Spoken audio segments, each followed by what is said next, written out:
Generalizations are fun. Everyone on the right is a racist, redneck, Bible-thumping moron, and everyone on the left is a social justice warrior feminist, demanding that everything be given to them for free, and also preaching that there are at least 76 genders. Was that fun? Now that I've said that, can we avoid those types of comments? Maybe?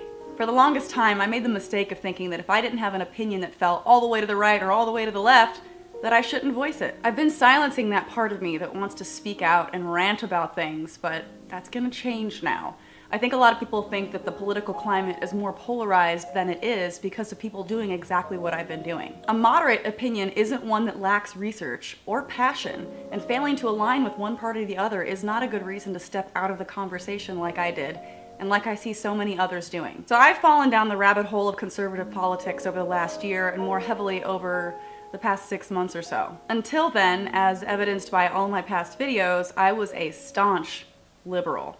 I felt sick to my stomach when Trump got elected, even though I wasn't a huge fan of Hillary. But after he won, I had a choice. I could either continue to hate him and conservative politics as a whole, or I could try my damned hardest to understand how we got a President Trump and why people on the right think the way that they do. I chose the latter, so I flooded myself with videos from conservatives to try to understand how they think and why they think the way that they do, and something kind of amazing happened. My mind did change. And that Steven Crowder reference is partially in thanks to him, as well as others like Jordan Peterson and Ben Shapiro. I've watched individual talks that they've given, as well as interviews with Dave Rubin, and I agree with a lot of what they have to say, but not everything, and let me make that part abundantly clear. I don't agree with some things that they say, a lot of things that they say. So me saying that I enjoy particular points that they present is not a full endorsement of everything that comes out of their mouth, okay? I've been pretty viciously attacked for vocalizing some of my views that lean right. I'm used to this though. I get a lot of hate for being on YouTube for my beliefs, or particularly for my lack of beliefs.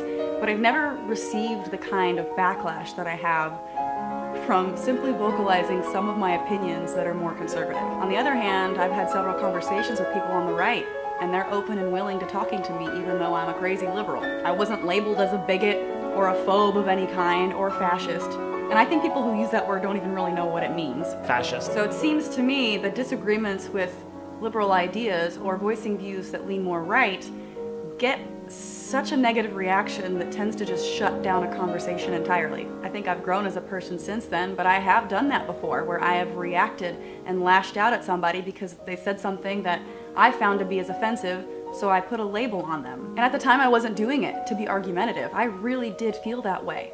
It was so easy for me to just demonize the other side, and as a result, I could put a label on them without feeling bad, and I actually felt virtuous doing so. This behavior is so toxic, and in my opinion, it's how we got President Trump. But like I said, regardless of my liberal leanings, I have found the right to be open to talking with me.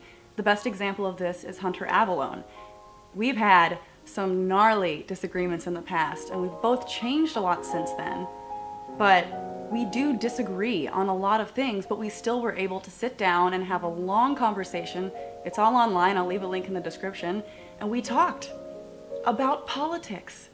And guess what? It was nothing but civil and respectful. I've also had disagreements with people labeled as social justice warriors in the past before too.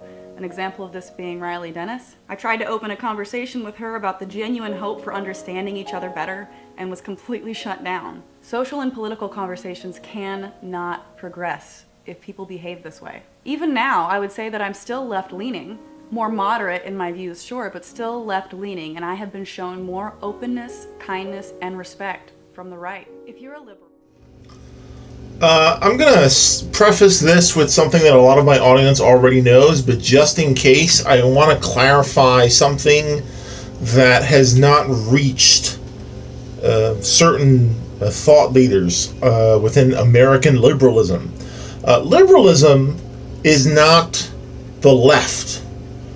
Liberalism is the left that conservatism defines, meaning that conservatism conflates liberalism, particularly in the United States, which is a very reactionary political platform, an extreme right-wing political spectrum. When conservatism chooses its preferred enemies to define the extreme left limit of a debate. They don't choose the left, and they don't choose leftists. What they do is they call liberals socialists. They call Barack Obama a socialist. They call JFK a socialist. They call FDR a socialist. FDR, who had Nazi-style internment camps for Japanese people. Nazi-style deportation programs for Japanese people as a subversive element. So, no. Being a liberal is not left-wing at all. Liberalism is a component of the establishment. It's always been a component of the existing order that is willing to make concessions to the actual left in order to maintain the existing order. The reason that it looked like liberals were on our side, supposedly, ostensibly, for some period of time, is because the American left, a lot of it was reformist in its vanguard. It was willing to barter with liberals and liberal reforms to the existing American democratic system. After 8 years of Barack Obama's brutal reactionary governance, the left is tired of liberals. They're not willing to negotiate with liberals. They're not willing to make concessions, cut liberals some slack, give them some patience to get around to justice when they feel like it. The left wants justice now. And we've already waited too fucking long. This JaclynGlenn. There's a bunch of ad hominem stuff that I could say here about the way she's conducted herself on this platform as a e-celeb or whatever. But I'm gonna try to sort of push that to the side and just focus on how she's an exemplar of liberal ignorance.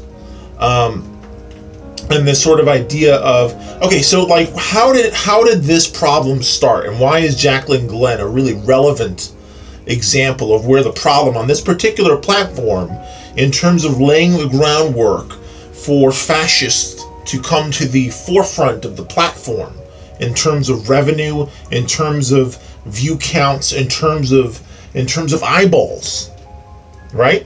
And talking points, and their talking points infecting all kinds of weird corners of this platform. JonTron talking about the 14 words, PewDiePie talking about the dangers of feminism, Philip DeFranco talking about anti-white racism and post-apartheid South Africans murdered white babies.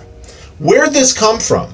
Okay, so these problems root in New Atheism. And New Atheism as the representative of left politics in the United States. And this iteration of New Atheism, as it was at one point the liberal vanguard on this platform of YouTube, the liberal atheist movement, with a few exceptions, Steve Shives, Christy Winters, and a couple others, who departed when the movement moved to the extreme right. They were already, the liberals were focusing on the things that liberals focus on. That means Amazing Atheist. That means JaclynGlenn.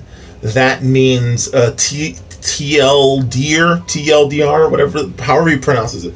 The New Atheists on this platform were preoccupied with tone, and their whole and you can look at the Daily Show also was very similar to this during the golden era of American liberalism, which is failing right now. American liberalism is crashing and burning. That's why these liberal elites, whether it's on YouTube or out in the real world, these liberals were preoccupied with tone. They were preoccupied with, their primary enemy was the Christian right. And, I used to think that they were enemies. A lot of us who are on the left used to watch, for example, Drunken Peasants, which is very closely related to JaclynGlenn. She used to be an orbiter of the Amazing Atheist group.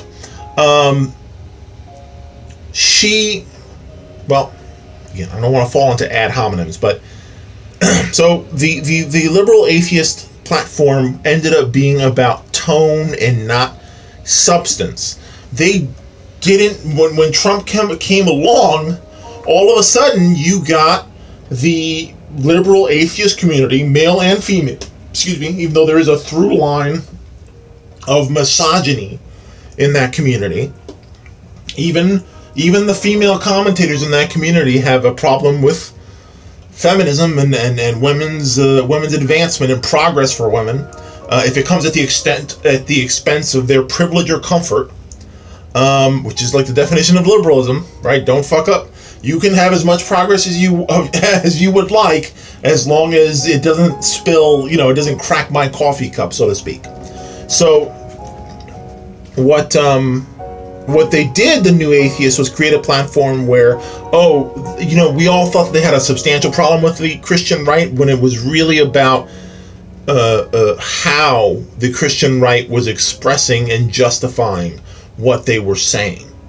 The New Atheists want a secular society, but they also want a society where they themselves are not held to account for any of their positions or any of the people that their privilege is pressing down on. I think that's worth sort of considering. So when a lot of us were very, very shocked when the New Atheist community jumped on the bandwagon with like Steven Crowder types and all this freedom of speech. If you're a freedom of speech post-New Atheist, freedom of speech activist, you don't understand what freedom of speech is for. Richard Spencer recently came out in a video talking about that the alt-right is for their speech, not for free speech. He clarified that. And that's because Richard Spencer is crafty.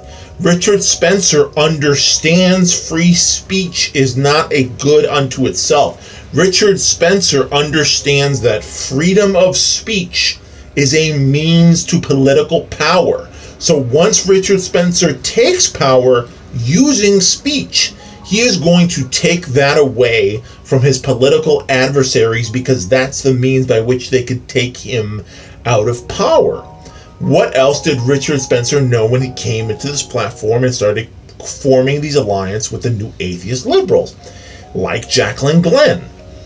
New Atheist liberals had become, at that point, around 2015, the establishment on this platform. They were the money makers. They were the eyeball grabbers. They were the people who had influence, they call them influencers, on this platform. They had accumulated this undue influence during an era where the platform did not have as much competition per se, and particularly not everybody was allowed to make money off of content. So you would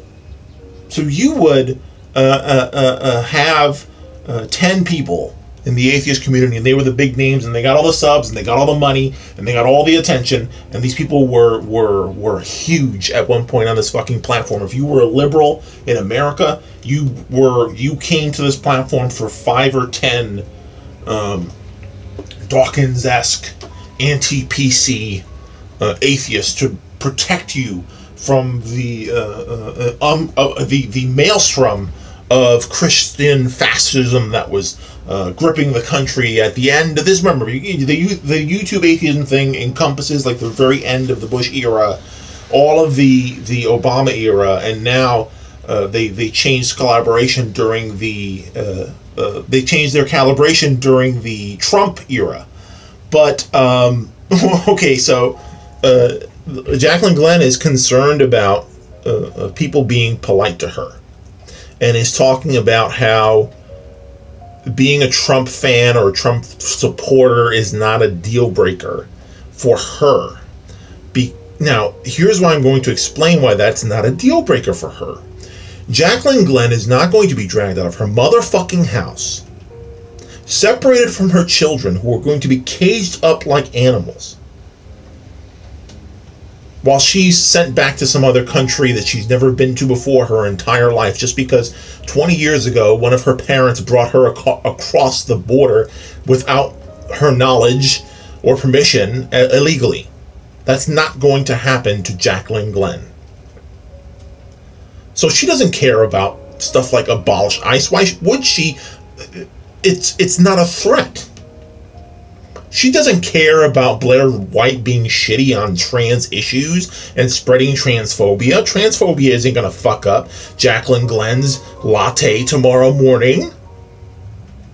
JaclynGlenn can be a liberal for the same reason that every other person that chooses to be a liberal, every one of these post-Kekistan shitlord new atheists, the reason they can be liberals is because A, they don't think they have skin in the game, and B, they don't, or B, they don't actually have any skin in the game. And that's why they're starting to fail now, is that the far left and the far right are starting to realize that the liberals don't have your interests at heart. They don't have any skin in the game. They don't give a fuck who's in charge. Whoever's nice to them and keeps them on the cushy mattress of privilege gets all the chips.